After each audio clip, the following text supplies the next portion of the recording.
L'Afrique est un continent qui couvre 20% des terres émergées de la planète et qui est très riche en ressources naturelles. Mais malgré cela, il reste le continent le plus pauvre par habitant. Les chercheurs ont attribué cela à différents facteurs, notamment la géographie ou le climat, mais surtout le colonialisme. En effet, le colonialisme a constitué une grande et importante partie de l'histoire de l'Afrique. La ruée vers l'Afrique, la partition de l'Afrique, la conquête de l'Afrique ou encore le viol de l'Afrique, tous sont des termes utilisés pour désigner la période durant laquelle le continent a été envahi, annexé, divisé et colonisé par cette grande puissance européenne. Bonjour et bienvenue dans cette nouvelle vidéo qui comptera l'une des périodes les plus importantes et marquantes de l'histoire. La colonisation de l'Afrique. Tout commence avec deux nations européennes.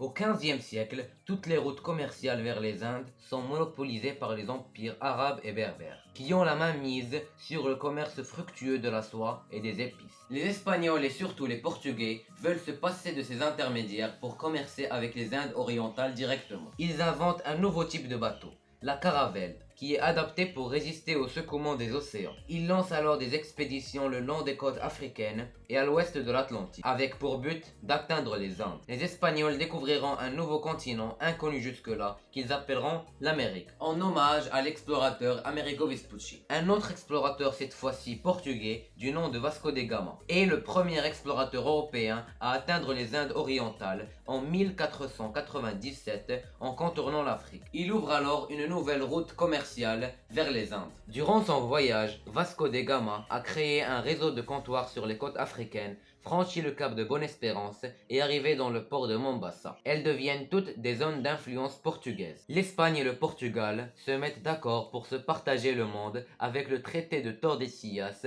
en 1949. L'Espagne se concentre alors uniquement sur le continent américain et laisse le reste du monde aux Portugais. Mais les autres puissances européennes ne laisseront pas les Portugais s'emparer de toutes les richesses du monde. Les Portugais font face alors à une concurrence.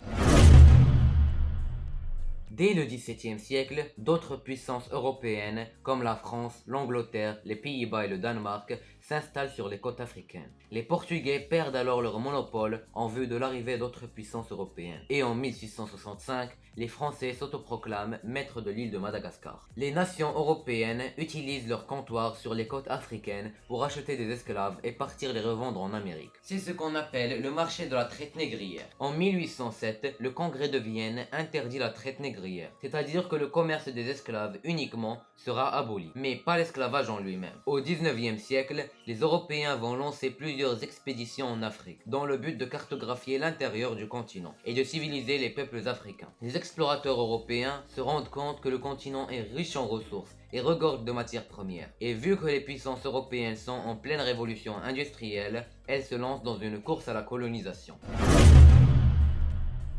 En 1884, la conférence de Berlin est organisée pour réglementer la colonisation et éviter une guerre entre les nations impérialistes et coloniales. Cette conférence aboutira au partage des territoires africains entre les 7 puissances européennes, le Royaume-Uni, la France, la Belgique, l'Italie, l'Espagne, l'Allemagne et le Portugal. Voici une carte du découpage des territoires africains en 1914.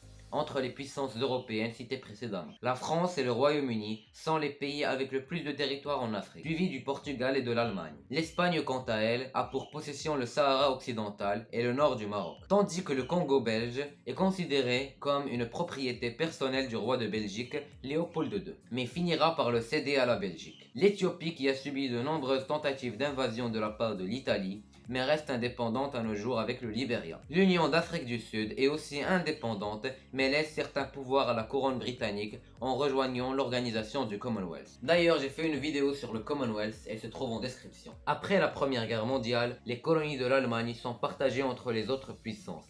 La Namibie est intégrée à l'Union d'Afrique du Sud, le Cameroun et le Togo sont acquis par la France, la Tanzanie par le Royaume-Uni et le Rwanda par la Belgique. En 1922, l'Égypte prend son indépendance, mais le Royaume-Uni garde un contrôle sur le canal de Suez, en y laissant ses armées. La Seconde Guerre mondiale commence en 1939. Les pays européens en guerre prennent les Africains de leurs colonies pour les utiliser comme soldats dans les guerres en Europe. La Seconde Guerre mondiale prend fin, l'Italie, qui est considérée comme l'une des perdantes de la guerre, est amputée de certaines de ses colonies. La Libye italienne devient indépendante et l'Érythrée passe aux mains du Royaume-Uni. alors que la Somalie italienne reste sous son influence. L'Égypte chasse la France et le Royaume-Uni du canal de Suez. Il s'allie alors à Israël et lance une invasion sur l'Égypte. Cette invasion a été interrompue par l'URSS qui menace d'une guerre nucléaire, puis des États-Unis qui retirent les forces occidentales de la région. Cette opération est considérée comme un symbole de la guerre froide, sur laquelle j'ai aussi fait une vidéo et qui se trouve en description. Comme vous pouvez le remarquer, les puissances européennes commencent petit à petit à se retirer de leurs colonies. En conséquence, les pays gagnent leur indépendance. L'Égypte veut annexer le Soudan.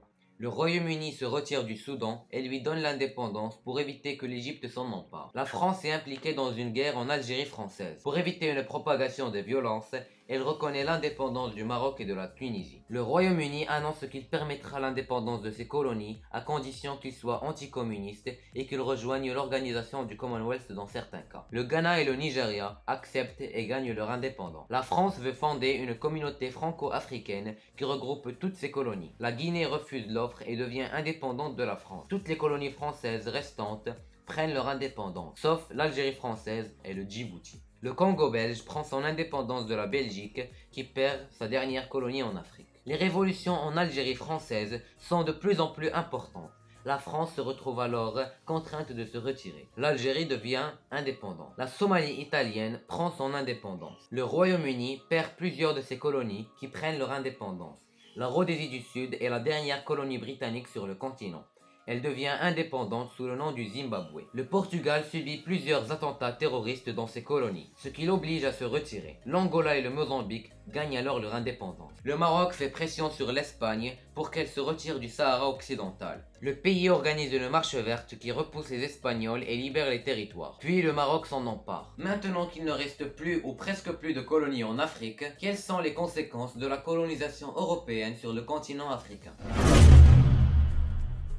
Comme dit précédemment, le colonialisme a permis un marché de la traite d'esclaves qui a connu son apogée au XVIIIe siècle. Les historiens estiment qu'environ 13 millions d'Africains ont été entassés dans des bateaux européens en route vers l'Amérique, un nombre qui pourrait être comparé à la population actuelle du Zimbabwe. Durant la période où le Congo a été colonisé par le roi Léopold II, les Congolais subissent un travail forcé, des tortures et des mutilations, un traitement si mortifère que la population congolaise a été réduite de plusieurs millions de personnes. Les peuples africains ont subi des répressions féroces, violences, affaiblissement et destruction de leur culture. Après la décolonisation et le départ des Européens du continent, les pays devenus indépendants subissent un racisme constant qui établit une hiérarchie des races, considérant les colonisateurs comme des races supérieures et civilisées et les colonisés comme des races inférieures et esclaves. Pour finir, la colonisation européenne de l'Afrique est considérée comme un crime contre l'humanité. Comme le dit si bien le scénariste français Solomon Boel, quelle ignoble antinomie d'entendre ou de lire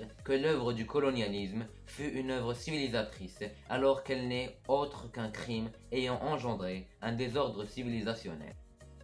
Merci d'avoir regardé cette vidéo jusqu'ici. N'hésitez pas à vous abonner, c'est quelque chose qui me soutient et qui me permet de continuer à faire ce genre de vidéos.